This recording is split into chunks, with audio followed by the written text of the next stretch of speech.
Today's guest is Dr. Aron Choi, and we're going to talk about health, but not what you normally hear discussed. We explore some new areas that research is showing are much more important than we originally realized.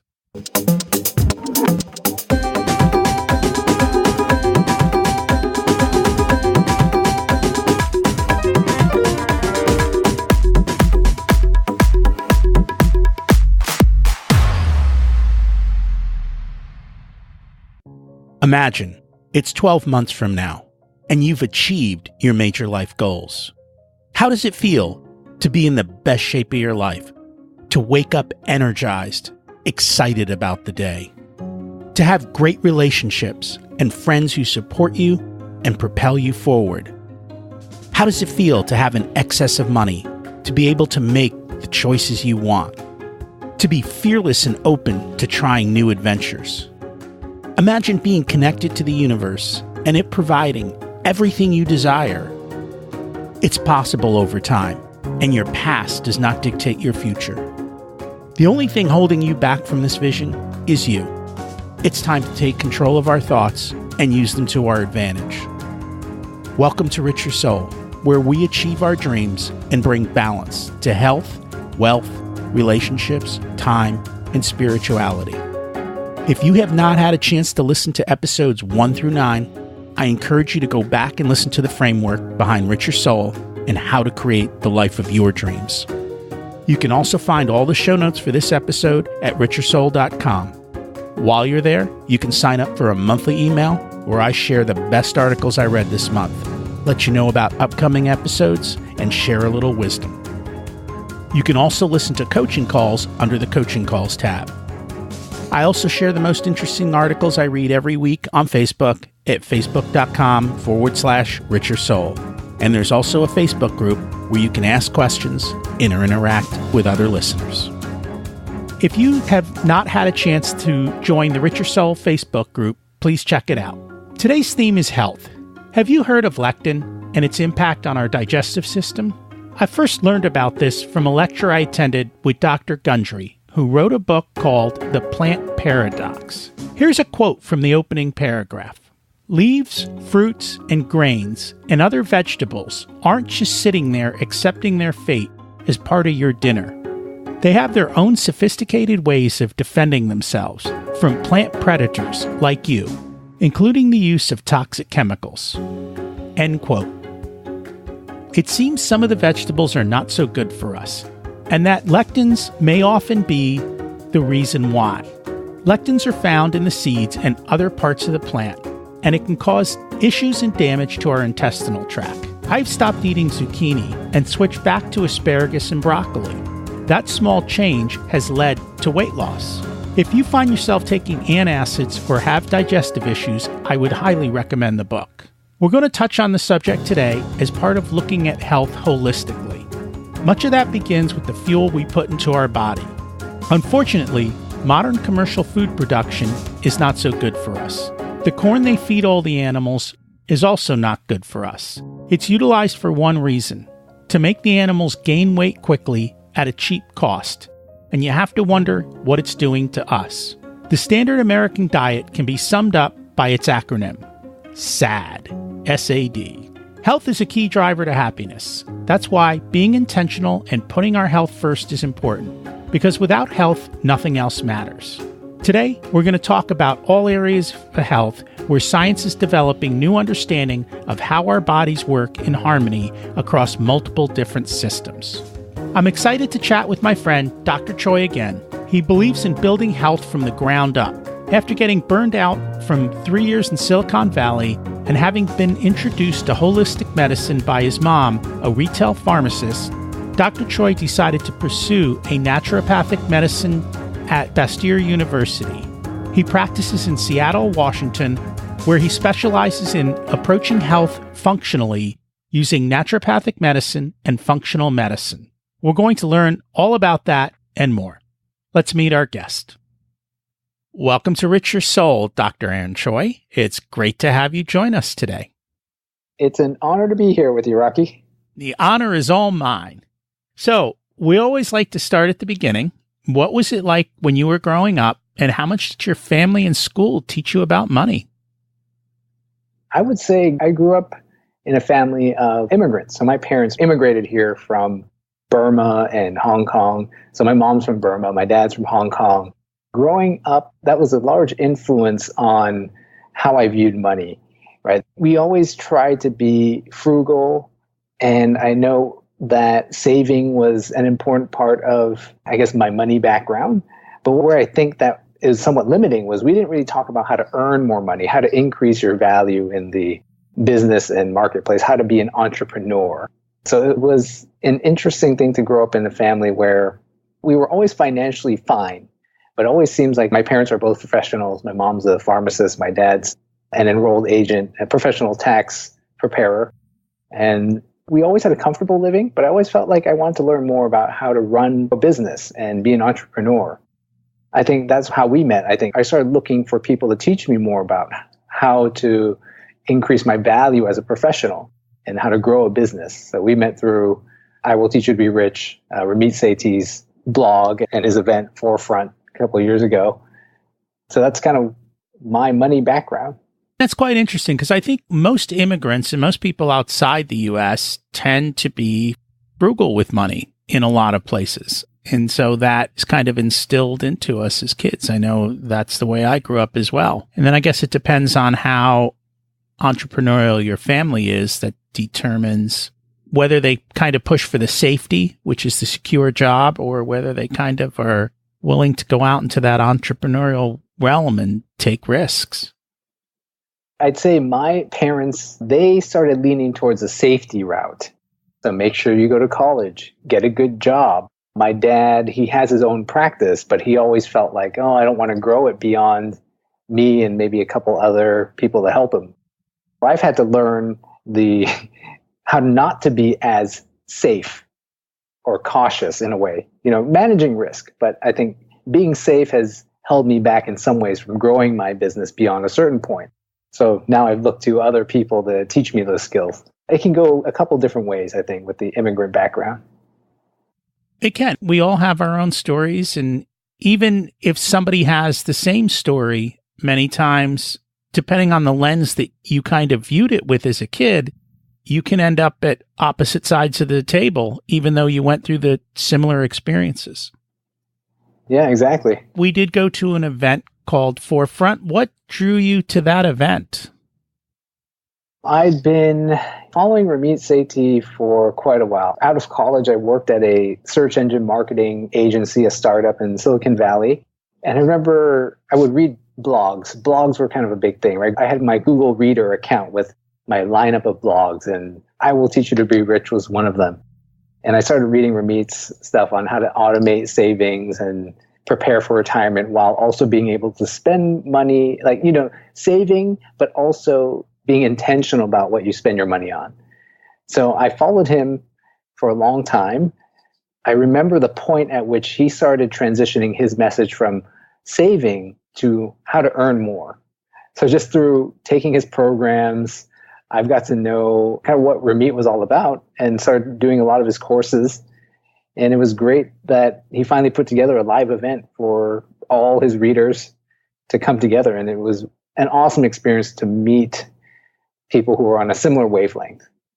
It was. And I think for a lot of those people, they had never been in a room full of people that were on their same wavelength. So it was kind of cool to say, wow, I found my tribe and this is cool. And getting to meet people that you've talked to across the internet, but you've never been able to meet in person. They brought in people from all over the world for that event. So that was really nice. Yeah, I actually just had a meeting with a friend, Kari, who I met at Forefront and realized we were both in Seattle. And so we've become good friends over that period of time. So the relationships do last beyond that. And we met then, and now we're doing a podcast together. That's correct. That's very cool. Yeah, building relationships, I think, is an important skill. And it's one that he actually teaches very well about how to build relationships and how to build relationships at a variety of different levels and step out of your comfort zone and to be able to do that. And if you want to be an entrepreneur, if you want a great life, those are some of the skills that we all need, is to be able to build relationships with other people. Exactly. And that is really the rich life. When you have that network of people you can reach out to and talk about things you're interested in. Because sometimes I think when you're born into a family, Ramit always talks about this, you might be the weirdo who's interested in personal development. So you might become ashamed that you're interested in personal growth and personal finance. But when you can immerse yourself in a group of people who are on the same page, that just enhances your personal growth because it's not weird. It becomes normal. Very true. That it does. And so you've kind of had this interest in this entrepreneurial journey. You had a job, you were working in Silicon Valley. What happened and how did that move forward? I ended up in Silicon Valley because the opportunity presented itself. I had a cousin who worked in HR consulting, and he said, hey, there's a position as a search engine marketing specialist. You're into business, you're graduating. Why don't you check it out? And I had always had an interest in the internet. So I thought, okay, let's do that. As I worked in Silicon Valley at this agency, I did learn about Google AdWords and all that stuff, but I found myself, I didn't really find it enjoyable. I didn't really like sitting in a cubicle, looking at Excel, looking at spreadsheets. I was like good at it because I was comfortable with technology, but I didn't really like it. So I was always searching for something else, but I was too afraid to leave. I was too afraid to step out of that comfort of where's my next paycheck going to come from? And it wasn't until, 2007, 2008, the financial meltdown that I got laid off for the first time. And talking about comfort zones, that forced me out of my comfort zone. And I had this, that was kind of the beginning of searching for, lack of a better word, more meaning in what I was doing and going after what I actually wanted to do.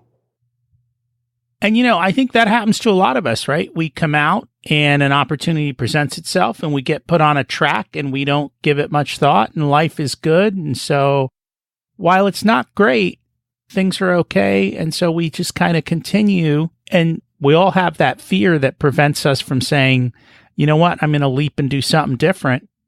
And I guess in a sense, the economic downturn was lucky for you, right? Because it forced you to make that change and to reevaluate and push you towards what you truly wanted to do. Yeah, absolutely. I look at it as a loving kick in the ass, right? So the universe said, go do something. You keep wanting to do something, here's your chance. But the funny thing is, even after that, my manager had a contact at MySpace, and I got a job at MySpace like a month after that. And I was even more miserable. So I didn't even listen to the initial kick in the butt. It wasn't until MySpace imploded 6 months later and I got laid off again. I was like, okay, I cannot continue just taking the opportunities that just kind of fall into my lap. I have to be more intentional about what's going to happen in my life. And that's probably the biggest lesson from getting laid off twice in like 6 months. It's like, all right, you got to be intentional. You're going to get somewhere, but it might not be where you want to end up. And that's the problem. I'd love to hear from you. What % of people do you think are actually intentional with life? Oh man, the more I think about it, probably like 1 to 3% is my guess. You know what? I'm going to agree with that's the number I keep coming back to. It's a shame because that means so many people are not taking charge and not living life on their terms and the way they want to live life. Yeah, and I think there are a lot of reasons for that. We started this conversation talking about like our parents and where we grew up, or the culture and the environment where we grew up. And now I know that is probably the biggest influence on how we view ourselves and what we're capable of, whether we consciously are aware of it or not. So I think just like the Matrix, right? Certain events in your life might wake you up and help you become more aware of what's outside the Matrix.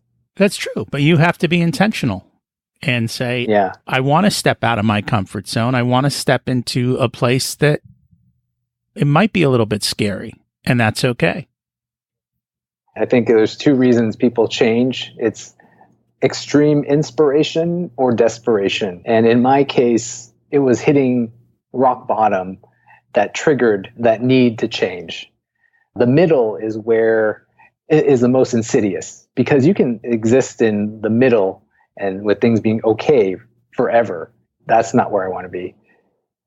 And I've always had a saying, the enemy of great is good. Because when things are good, you become complacent. And that's what you talked about. So what did you figure out you wanted to do with your life? Oh, well, around that time, both of my grandmothers were kind of at the end of their life. They were in and out of the hospital a lot. So, while I was at MySpace, I was visiting my grandma in the hospital. She had, a couple minor strokes and heart attacks, and her kidneys were failing, and I always felt helpless. She was on so many medications that one Thanksgiving, she was sitting there like a zombie with drool coming out the side of her mouth, and basically had like dementia. She was losing her memory. And I was like, why aren't the doctors considering her quality of life? I mean, now I know she was on medications that really weren't going to make a huge difference at that point in her life. So part of it was I felt helpless because I didn't understand health or medicine at all. And I was also kind of going through my own health stuff. I developed like eczema, which is like those dry, scaly patches on my skin. And my doctor was like, here's some steroid cream. But I would use the steroid cream and then the eczema would just come back. So I knew also that I wasn't actually getting to the root cause of what was actually going on. And that inspired me to start searching for other ways. And that other way was naturopathic medicine. I was going to ask you, what is naturopathic medicine? Naturopathic medicine is, at the most fundamental level, root cause medicine. So understanding the root cause of what is actually going on. And you might think, okay, what consists of a root cause?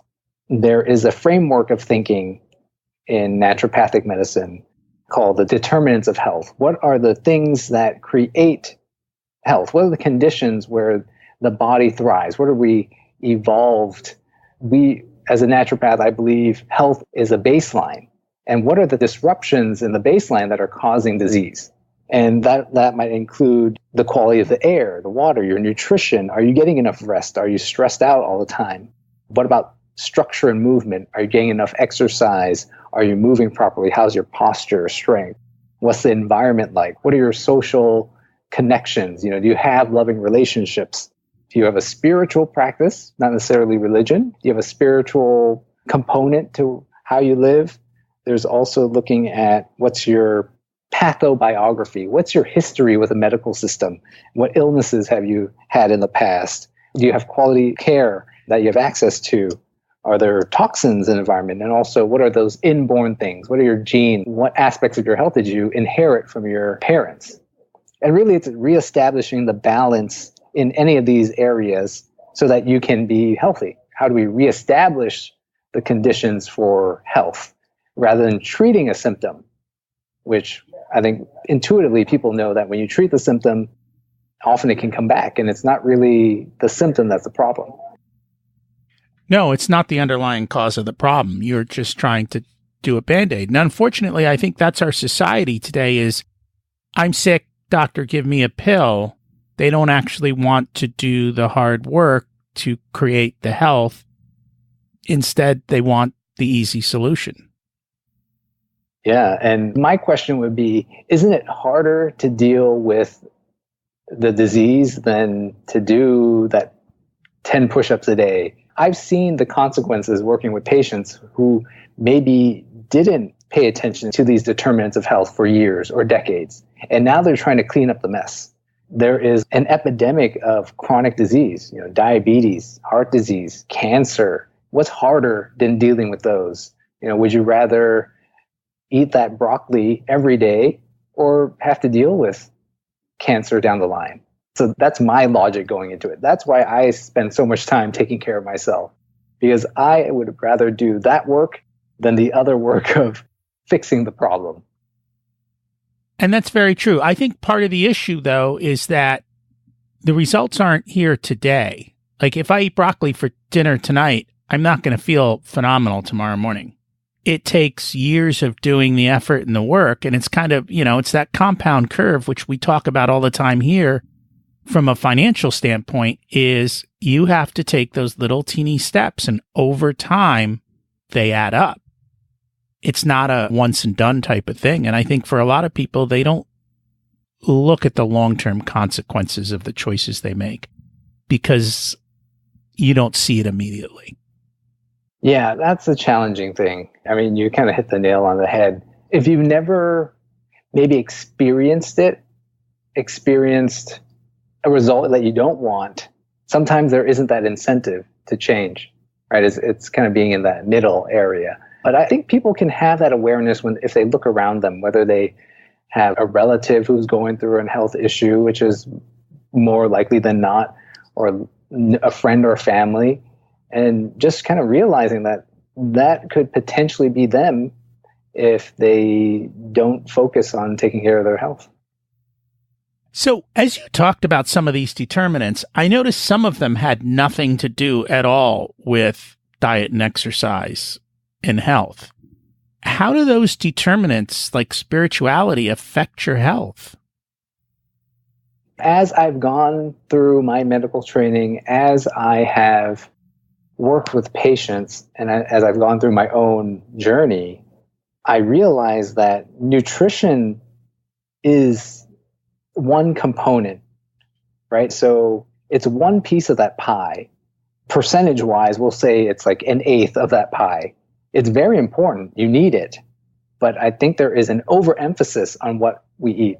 So I've seen the other end of the spectrum where people are so controlling of what they eat. They're so anxious that focusing on the food just gives them anxiety, which is also not a healthy state to be in. So when I think of spirituality and consciousness, so maybe you're familiar with the gratitude journal. People are always saying, write 3 things you're grateful for in the morning and write 3 things you're grateful for at night. And what does that do? Gratitude changes your physiology. The way you think, the way you feel changes the way your body operates. If we think of our being, our bodies, they're electrical systems. And the changes in our feeling is changing how energetically we're working. So if we think of it practically, if you're stressed out, if you're in a place where you're afraid or you hate your job, that's going to affect the efficiency of your digestion. Your body's going to perceive that as a stress state. And when you're in a stress state, the sympathetic state, your digestion doesn't work. So anything you eat, whether that's good or bad, it's still probably going to cause problems. So I see a lot of people who eat well and exercise well and still are sick. They're still dealing with chronic digestive issues. And often it can come down to the feelings, like the stress, how you view yourself. I've learned that there's more connected to our environment and like our emotional state than we realize. And that's very true. I mean, if you think about it, you could probably look at a picture of a person and see how they're standing and determine their emotional state and what's going on with their body. But I don't think we necessarily in that moment realize how much our emotional state is affecting our entire body, whether it be our heart rate or our anxiety levels or the whole processes going on within us at that moment. Absolutely. So let's just talk a little bit about food, because I think there's a lot of misinformation about what is good food, what should we eat, how should we eat, and also if you could kind of go into gut health with the microbiome. Yeah, food is a controversial topic. There's so many different diets. There's the ketogenic diet, there is the autoimmune paleo diet, there are low FODMAP, whatever it might be. When it comes down to, I think at a basic level, Michael Pollan said it best, like eat whole foods, mostly plants, and maybe a little bit of animal product, right? Basically eating a whole foods type of diet. What I think is probably more important is that physiological state. Are you in a stress state or not? Because you can have more leeway if you are in the right state to digest your food, to make enough stomach acid to protect you from pathogens that you might consume. If you're in a right state, you're going to produce enough digestive enzymes to break down anything you eat. You're going to be able to absorb your fats more efficiently. So when it comes down to it, I think we need to eat food that we're evolved to eat. The details, the minutia are in the macros and the, how much fat you should be eating. I generally subscribe to a lower carbohydrate way of eating, but it also depends on, now we're learning like genetics, right? Certain ethnicities, I'm of Asian descent, and I know from looking at my genetics that I produce an enzyme called salivary amylase, right? So that's an enzyme that breaks down carbohydrate in my mouth. So I'm more tolerant to carbohydrate than maybe someone of European descent, for example. So there are a lot of nuances in nutrition that I think we are just starting to learn a lot more about. I think the lesson here is there's no one size fits all. And I think that's very true. I think you have to test for yourself by trying different foods and seeing how your body reacts and what happens to weight gain or weight loss and how you feel. And to test different things out and see for yourself what it is, because we all react differently, and what works for someone else may not work for you. Yeah, that's the biggest thing I've taken away as my time studying medicine as a naturopathic doctor, working with patients. We want so badly to know the answer that it can blind us to what is reality. And it's a harder way of being, not knowing, right? As someone, if you like certainty, it's going to be a tough life if you don't accept that there is variation, that there is no one size fits all. And that's very true. If someone wants to examine their diet, what would you do first for them? So first of all, it's being aware. I'm not into the food shaming. This is evil, that's evil. I don't want to cause anxiety around food.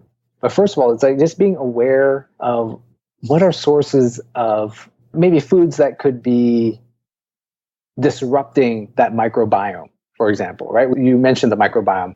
And the microbiome, for people who aren't aware, is the trillions of bacteria that live in our digestive tract, mostly the large intestine, that are now, we're realizing, are symbiotic in nature, right? So the things that we cannot digest, the microbiome, these bacteria, can produce vitamins, can digest the fibers that we don't digest. They're part of our immune system. They are monitoring the status of what's going on in our digestive tract.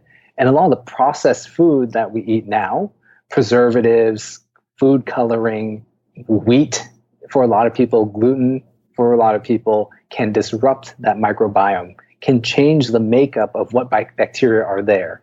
There are some bacteria that are more beneficial to our health, the more health promoting, and then there are other bacteria and yeast and fungus that can overgrow if we're not eating a diet that is conducive to a healthy microbiome.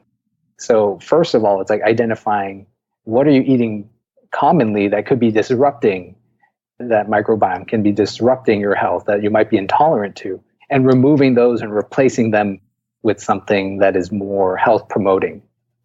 So you said processed foods are one thing that would clearly not do well in the microbiome. What are some things or foods that are not good for the microbiome, and what are some foods that are good for it?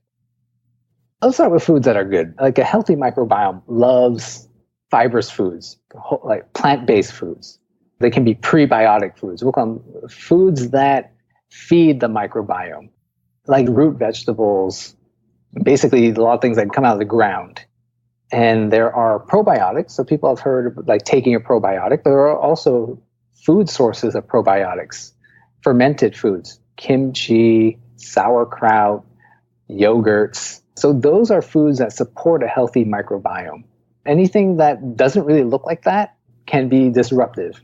Eating too much white bread, a lot of the foods like Franken foods that come out of like a McDonald's can be considered not real food, as much as it would taste good at that moment. It's far more than just calories in and calories out, correct? Correct. It's too simple if we think of calories in and calories out, because 1,000 calories of avocado is going to be way different than 1,000 calories of gummy bears. Your body's going to respond differently to both of those. That is very true. And I think people aren't aware of that. Yeah, we have to think of food as information, right? So that the microbiome, we can think of it like a sensing organ in a way. It's identifying what's good or bad. There's also the second most dense mass of nerves is in your digestive tract, right? So there's your brain, and then we call the enteric nervous system, the nervous system of your digestive tract, the second brain. So it is monitoring what's coming through and what's that signaling to your body. Should it trigger an immune response? Is this viewed as a threat? So a lot of the problems we're seeing in terms of inflammatory conditions, diabetes, autoimmune disease, these are diseases of chronic inflammation and alert of the nervous system. Something's triggering the alarm system of your body. And so we have to think, is what we're putting in triggering a defense response, or is it supporting health? And I think one of the things I've noticed is that for a lot of people, when you're running around with a busy life, you've essentially turned off your listening system, in the sense that when your body sets off alarms for foods that are not good to you, we've kind of silenced the alarms.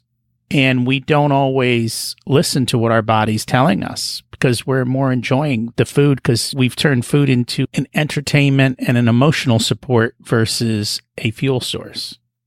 Yeah, that's a great point. That's a really great point. And we should be able to derive pleasure from food. And it goes back to that word intentional. What is our goal with food? And then just being like aware. I'm not against having gummy bears once in a while. I mentioned gummy bears because I like gummy bears, right? So I'm going to have them sometimes, like occasionally, but I don't want to turn that into the norm. I want these purely pleasurable food experiences to be maybe the exception, right? A celebration rather than the norm. But I also enjoy eating healthy or clean, as some people might call it, because it just makes me feel better.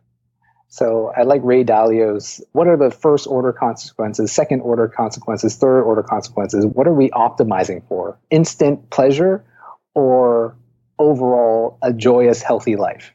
And that's where my thinking goes when making dietary decisions. What's going to help me feel good, not just today, but also a year from now, 10 years from now, the rest of my life? And you are looking at the much bigger picture. And you're looking at the outcomes. And I think too often people don't do that. And the other problem is I think a lot of the information we've been told of what is healthy food is false. And people don't really realize anymore what is healthy and what is not. Yeah. When we rely on experts, we can fall into that trap. So a large part of being healthy is being your own expert. You mentioned observing what happens when you eat certain ways, right? I didn't get to the way I eat now because I listened to someone else. It was because I tried a few different things that seemed reasonably safe and effective. I tried going vegan for a little while and figured out, okay, don't feel 100%. I feel like I do need some animal products. So then I reincorporated animal products into my diet, and I know that I feel good maybe having meat, like a very good source of meat, maybe once a week, every other week. That works for me. And it also comes down to your genetic makeup and by individual biology. That's true. So what works for one person doesn't necessarily work for another. And that's why you have to put the effort into it. Yeah, exactly. So one of the early areas that I'd like to talk about that has kind of come up lately, and maybe you can help define this and explain how it all connects. There seems to be a lot more coming out about the fascia within our body. Can you explain what that is and the impact it has overall on our bodies? Yeah, the fascia. I think one area where someone might encounter fascia. Have you ever cut a chicken? Are you a vegetarian? I'm not. I eat meat. Okay. So have you ever prepared chicken? Yes. And you notice that fuzzy stuff around the meat, the stringy, fuzzy stuff? Yeah, it's almost like a clear sheet sometimes, depending on how you get your chicken. Yep, that is fascia. So that is connective tissue. And our bodies are surrounded by this fascia from head to toe. It's a connective tissue sheet that gives our muscles structure. It's around our every nerve, artery, vein. It creates the whole of our body.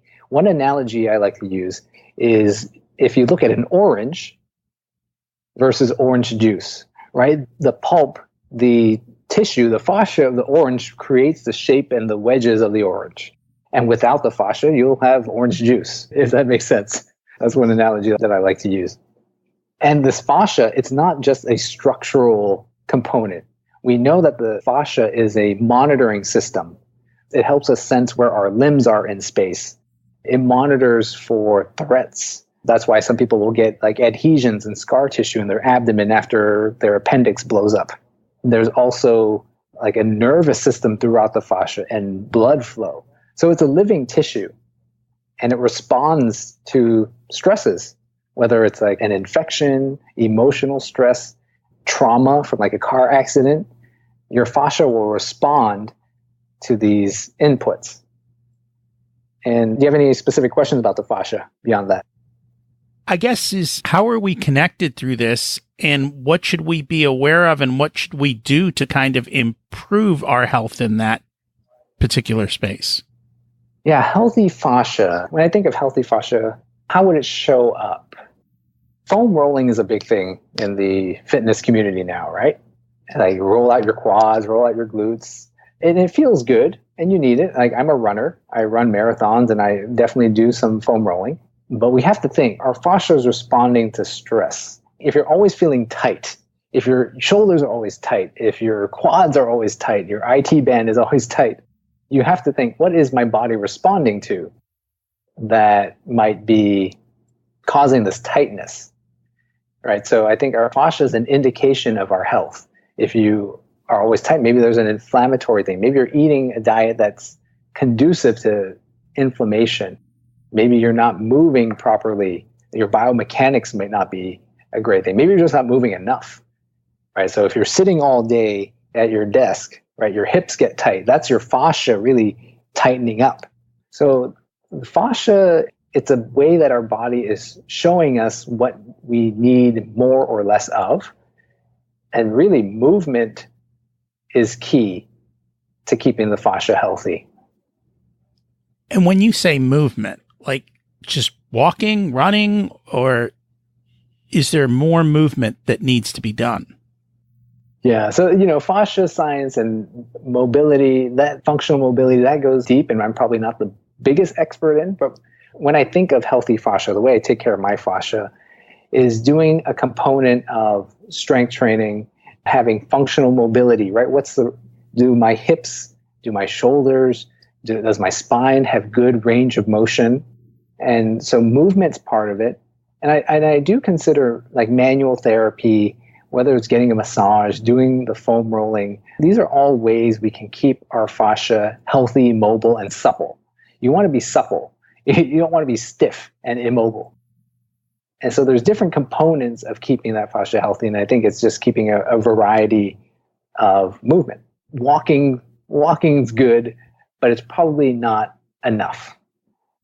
And I would agree with that. I think you have to do, and I don't know what the appropriate wording is for this, but I would say compound movements, which is much more twisting and turning type of movements versus lateral straight line kind of movements. So even when you're lifting weights, most often they tend to be straight line movements versus doing things that are going across your entire body. Yeah, I think that's an important part. Working in different planes of motion. So I've been doing a lot of running, but I also have to make sure that I do things where I move side to side or up and down. So a range of motion, I think playing, that's another topic that I've been exposed to. There are a lot of functional movement people who are saying that, as good as a structured deadlift squat is, there's benefit to moving freely, going back to just playing and not really always having that structure, 5 sets of 5 or whatever it might be. So freedom of movement is really what it's all about. And so I do both. I do the squats and the deadlifts and all of that. But then on off days or the other days, I do something that comes out of GMB, which is much more functional. Like it's turning and twisting your body and it's moving on the ground and including going upside down and side to side in all of these different ways. And I think it does that because that movement culture is pretty impressive. And I do it because I look forward and I see the elderly, and they really don't have as much balance. They don't have the flexibility. And I'm like, if I can work on that flexibility and be able to handle a fall if I tripped or something and be able to roll and do those types of things, then I will be in much better shape. Yeah, exactly. The greatest risk factor for someone over the age of, I think it's 70, is falling and breaking a hip. That happened to my uncle. He fell off a ladder. It was a few feet high, but he was never the same after that. And if we think of movement and mobility, it is the most important thing for the future of your health, to be able to move functionally and to have that strength and resilience to, for one, to have that balance and not fall. And also, if you do maybe have a little trip up, that's not the beginning of the end for you. Very true. I'm going to put a couple links in the show notes for movement culture. So if anyone's interested, they can click on those and see actually what we're talking about, because it's hard to explain. Until you see it, it really doesn't make sense. And this whole fascia and system is actually driven by electrical impulses, isn't it? I mean, if we think of the nervous system is all electrical impulses. The heart is driven by electrical impulses. Our cells operate based on the flow of different ions in and through around the cell membrane. So yeah, it's all electrical. So is there something we should be doing from a health standpoint to improve our electrical system? Absolutely. So, part of it is, there's so many things. Like when I think of supporting that electrical system, like what does that look like day to day? So for one, it's drinking clean water, like getting enough electrolytes in your water, minerals. So a simple way is adding like pink Himalayan salt to your water in the morning. It's a great source of minerals because most of our municipal sources of water are stripped of basically all the minerals. So like hydration is important for healthy nerve conduction. So when people think of electrolytes, they think Gatorade. Yeah, which is, in my mind, crap. That's what I was hoping you'd say. Yeah. I mean, because there's so much added other stuff, like the coloring, the food coloring, the high fructose corn syrup, from what I'm aware of. It's just not an ideal source of electrolytes. But minerals are electrolytes. So that comes from whole foods, our vegetables. And pink Himalayan salt is a source of minerals. So real food provides minerals.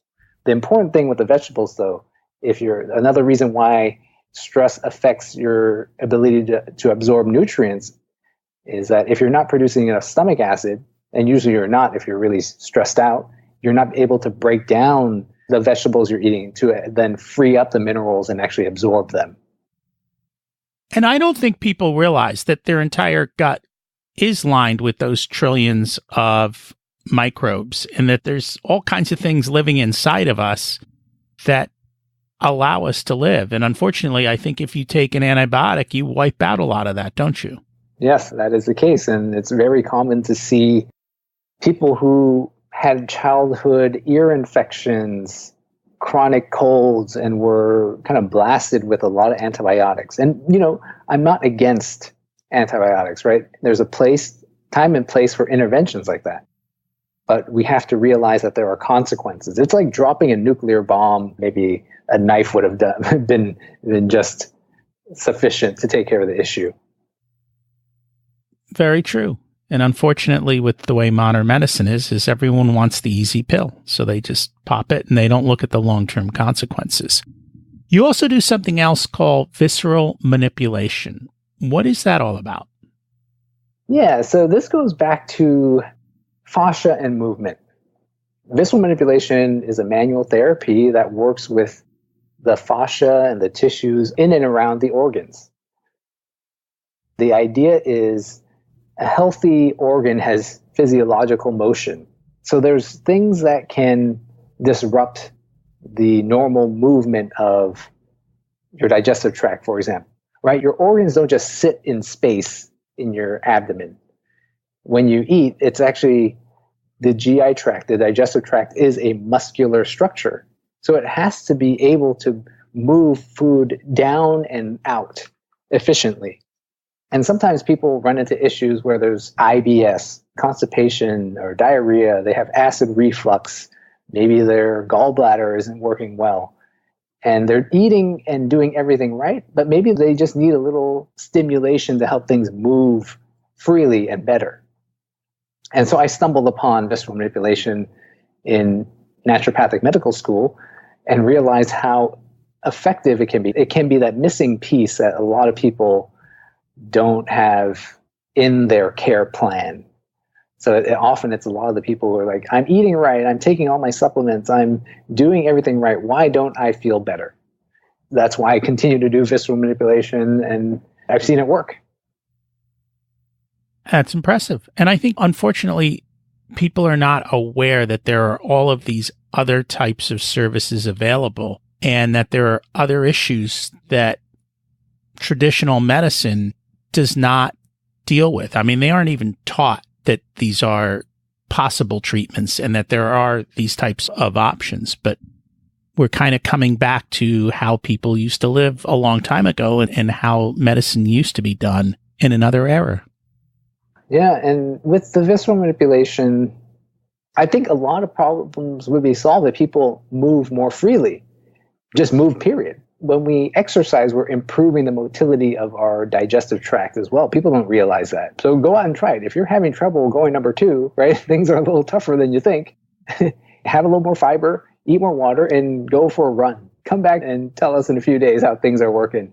They usually work better when you're moving, right? A stagnant body is stagnant health, is stagnant digestion, is stagnant energy.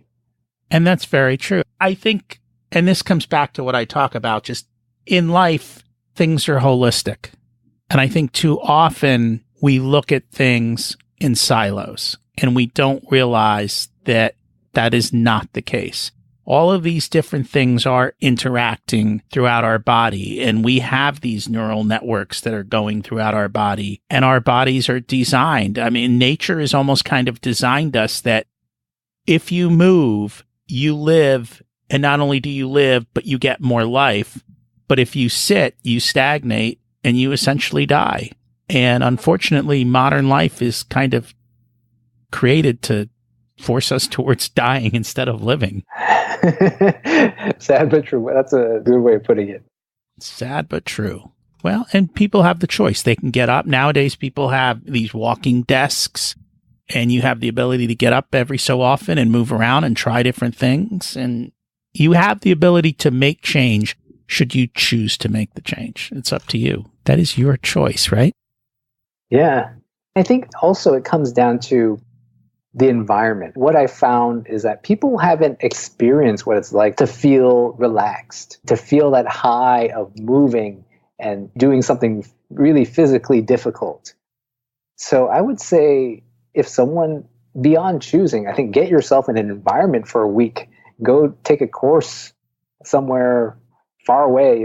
Go train for a 5K run or a 10K run and put yourself around other people who are doing it. And it makes all of that much easier.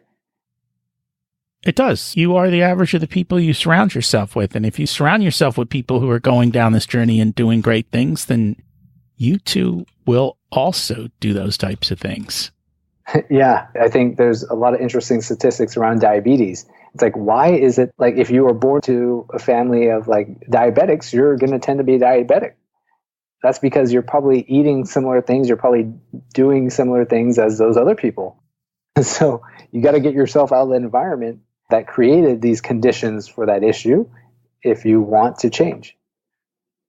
Absolutely. Is there anything else that we should talk about from a health standpoint to just kind of bring awareness of some other areas that people should focus on? The biggest thing that I've experienced lately is like my mindset, being aware of where we get our beliefs from, because those beliefs are not always true, and really evaluating how we view our self-image. Because if we say that, for example, if you don't think of yourself as a healthy person, no matter how hard you try, you will never become healthy. I think the self-image thing has been a big thing in my mind. You cannot grow beyond your own self-image. And if someone feels stuck in their health or their life or their finances, they should start evaluating how they view themselves, whether getting some help from someone else, getting an outside perspective, reading some books. And that's been on my mind a lot. And it's true. Our mindsets do hold us back. And I look at mindsets in two different things.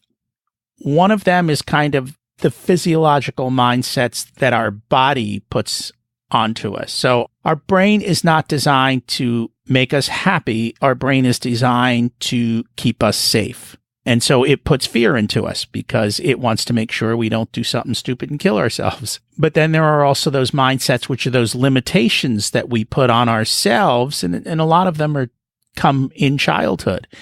And so we create these mental images that hold us back from success as well. In our mind, we're designed for life a couple thousand years ago, not for this 21st century of Facebook and modern work and all of these types of things and cars and this level of stress. And so it's learning to overcome all of that and figure it all out. Yeah, there's millions of data points flying at us every second now. We're being imprinted with subconsciously or consciously beliefs that may or may not be ours. So I'd say use caution. And I think the one thing that has been popping up more and more in my life is the simple question, is it true? And if you continue to question everything and say, is it true? And figure out if it is or isn't for you. That's a great question. So based on our conversation today, is there an action step that you could provide for our audience that they could take this week? This week, one of my favorite things, like we're talking about environment, getting out of our maybe comfort zones a little bit. One of the things that seems to be really effective for the people that I show this to is doing contrast showers, cold showers, and being aware of, one, what are you thinking when you hear cold shower? Are you thinking like, ooh, that feels horrible? And like, two, that seems a little crazy. But also just finishing your shower with 30 seconds of cold water, doing one leg at a time, one arm at a time, and finishing on your abdomen, and see how you feel afterwards. That will change your state. That will change your physiology. You'll notice maybe your skin feeling warmer after you get out after a cool shower. And see how you feel. I usually feel invigorated after doing the cold shower. I do that every day now. And it's one of the most important daily routines. I've gone back and forth. I have done them sometimes more so than other times. I will tell you, it takes time to build up to the cold shower. So, some people are good. They'll just go cold turkey. I think for me, it took a while and I would just get slightly colder over time. And over a few weeks, I was able to then, when it went fully cold, just accept it. And it wasn't as much of a shock as it was in the beginning. And I think, isn't that what they did in Roman times back, because we were in Italy last year? They literally have the bathhouses and it's hot bath, cold bath, and they went back and forth throughout time to change the body's state. And it supposedly helps to make us healthier. Yeah, same with a lot of different cultures. I was in Germany for 2 weeks studying this form of like German hydrotherapy. You go to a retreat center, and the whole treatment is that you go, you rest, you move, you eat well, and you do hydrotherapy, like applications of hot and cold to change physiology. I guess I will have to be more intentional and make sure I put my cold showers back in every day. I mean, yeah, the tip there is not to get so cold that it creates a stress response, right? So start with lukewarm.